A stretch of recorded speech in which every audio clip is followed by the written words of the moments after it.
We're Jenna and Jeremy, travelers, creators, and digital nomads. We've made some crazy life choices that have led to some of the most fulfilling years of our lives, and we're thrilled to share it with you. Follow our adventures as we explore more of this incredible planet Earth. Don't forget to hit that subscribe button, and you can also find us on Instagram, Facebook, and TikTok at Quench Your Adventure. Now on to the good stuff. After a week in a camper van exploring the Dolomites of northern Italy and spending a couple of days in the old floating, or should I say sinking, city of Venice, we've now reached Cinque Terre, which translates directly to 5 lands, or in medieval times, the 5 castles. In our 2 days, 3 nights, we visited all 5 villages plus a bonus location. We're going to offer some background info, talk about pros and cons of each village, and hopefully help you plan your vacation. Pisa International Airport is technically the closest, with Milan being another good airport option. Google Maps is quite helpful in figuring out how to get from one place to another. The Cinque Terre Express stops at each town and takes about 15 minutes to get from one end of the line to the other.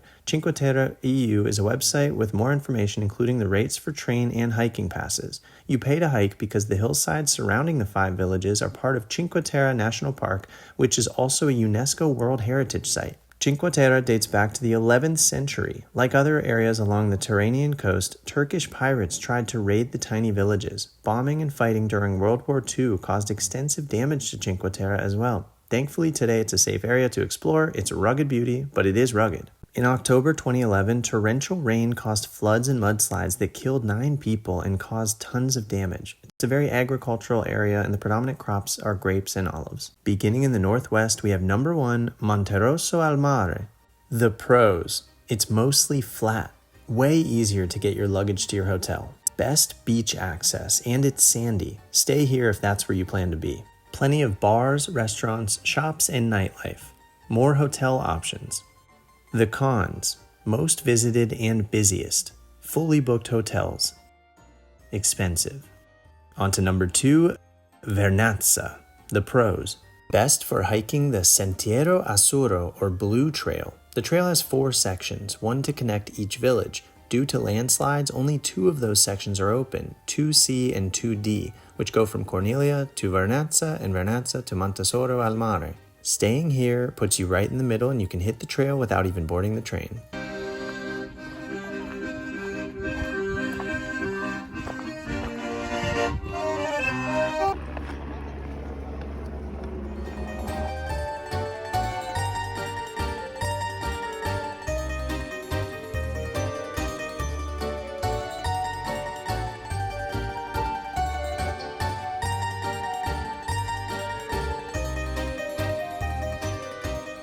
Back to the pros: plenty of bars, restaurants, and shops. Arguably the prettiest village. Beach access, but a pebble beach. The cons: expensive, crowded, especially with midday hikers, and fewer hotel options.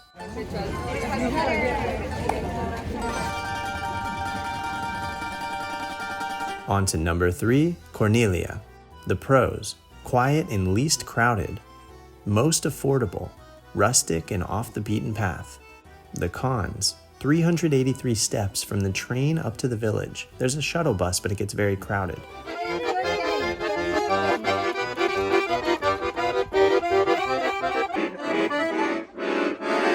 Oh gosh! That sounds so bad.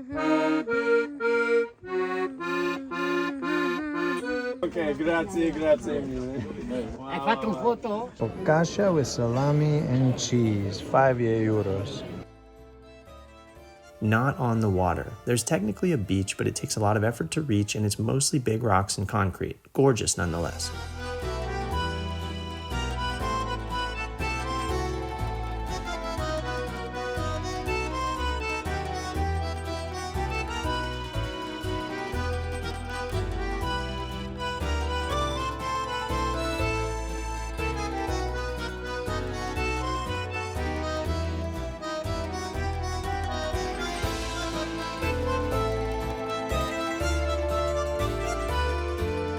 Fewer bars, restaurants, and shops.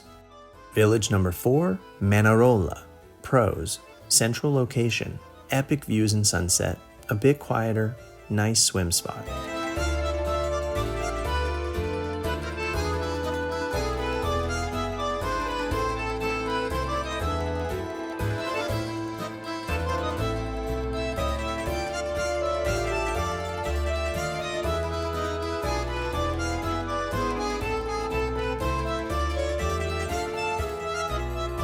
The cons: fewer bars, restaurants, and shops, and it's quite the hill. Village number 5, Riomaggiore, which is where we stayed. The pros: very photogenic, lively but not overly crowded, plenty of bars, restaurants, shops, and nightlife, trail to bonus location that you'll see here soon. The Path to Love is a trail connecting Riomaggiore to Manarola, which is due to fully reopen in July 2024.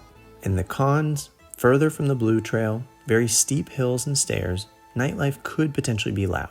10:58 a.m. We have 2 minutes till checkout. We want to give you a really quick room tour of our place here in Riomaggiore, the southernmost village in Cinque Terre. Come here. We've already climbed about 30 steps and we have about 25 more left. Okay, so hustle up these real quick. Our host actually sent us a video of how to get here because it's so weird and just confusing with these tiny little stairways. Really quick view will tell you what we paid at the end. Kind of forget exactly. This is the living space, table, chairs, a little kitchenette, nice windows here. You can see people's clothes drying, other balconies. And then the bathroom, nice big bathroom, more windows, a little shower, a bidet, good space. And then the bedroom in here. Yeah, a couple twin beds pushed together, a little decor. Just average place, nice, didn't touch the tiny little TV. And then a random big closet area. It was way more than we needed. 215 euros for 3 nights here in Riomaggiore, Cinque Terre. Nice, I had forgotten. Not bad to be walkable to the town and to the other villages. Buongiorno, benvenuti a Riomaggiore. This is the Church of San Giovanni Battista of Riomaggiore. Dates back to 1340.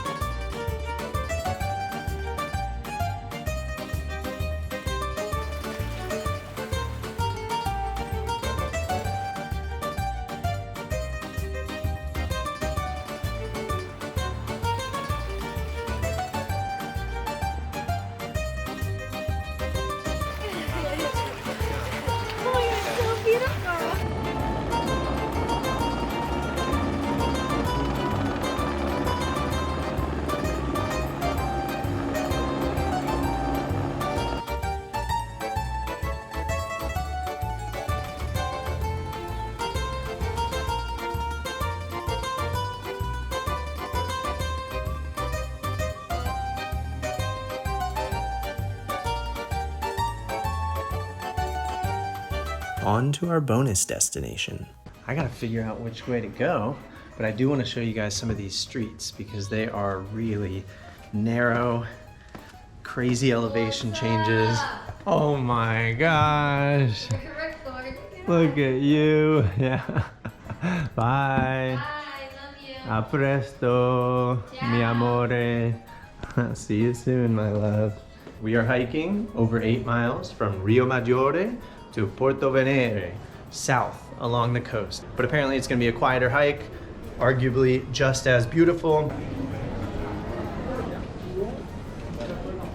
Those were some of the fried little baskets of fish, veggies, crabs. I've made it up and out of Riomaggiore, and I'm starting on the footpath only that leads you out.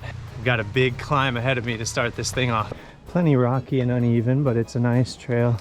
A little slick since it hasn't seen any sun. It's a little damp. Got some farmers doing their thing up here and a group of hikers. It's October 8th.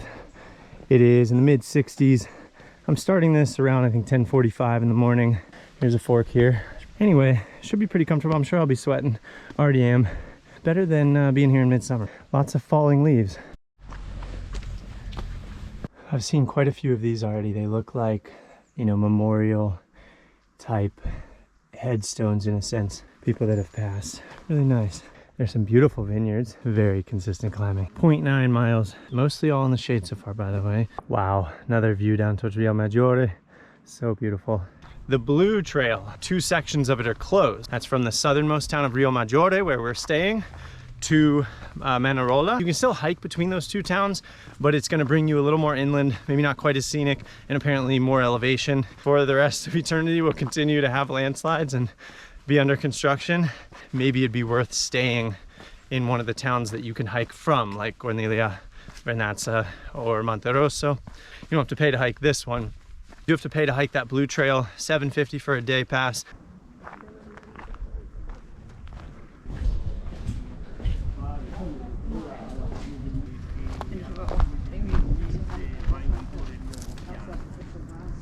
If you need it, there is a map here, and there's the backside. Vineyards and farmland, just rows and rows of it. I can see over to some of the other villages too.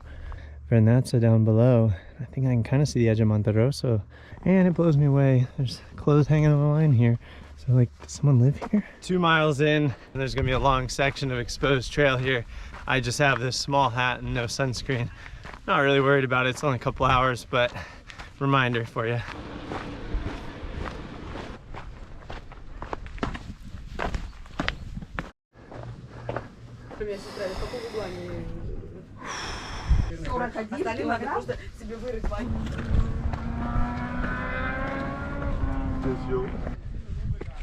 Climbing. Look at that. Straight up huge steps. Just under 3 miles in. There's a bar restaurant here. Elevation, if that's what that is, 516. Wow. I started from just a couple hundred feet from sea level. Il Barlume di Paride. Coffee, drink, food. Cool. The phone says I've done 4.16 miles, roughly halfway. Apparently I'm close to 2,000 feet of elevation, so that's kind of nice. The last mile has looked mostly like this. Not too much sun exposure, quiet. I am excited for the epic views going down to Porto Venere. It's part of what led me to walk it this direction instead of the opposite. A bit of a view over towards La Spezia. 5 miles in, we're dropping down pretty significantly. Campiglia, which looks pretty cool. It has like some bar, restaurant, little bakery type place. My water bottle's pretty much full from the last place that I found. I'm feeling good. I just had a little snack. Porto Venere 1.40. I think that's referring to time, like approximately an hour and 40 minutes. That's how a lot of European trail markers are.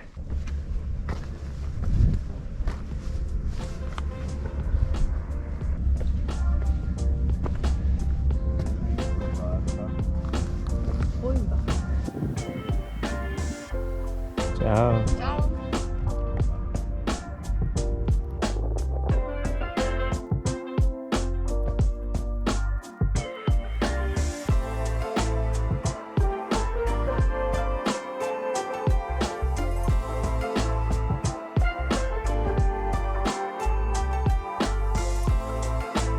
Just surpassed 7 miles on this trail.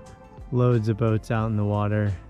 I love the landscapes and views here. High cliffs, caves, multicolored rocks, trees and other greenery, boats, castles, churches, fortress walls, the sea and its seagulls, the islands. Definitely worth the effort to get here. Looking up and back, that's where I just came from. Way up there, actually. Very beautiful. Definitely my favorite part of the hike was that last stretch coming down. So happy I have the drone. Let's explore.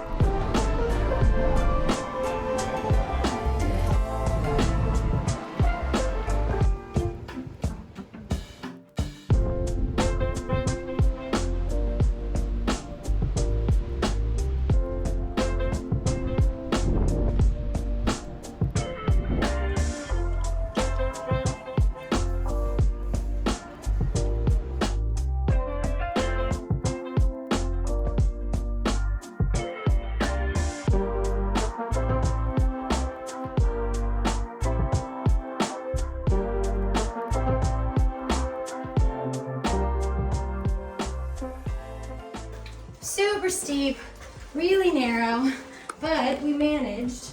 I have to actually duck my head here. I literally almost stepped off it. Like I hit the edge of it. What a fascinating place. Thank you guys so much for watching. Please like the video, drop a comment down below, and stay tuned for more travel videos.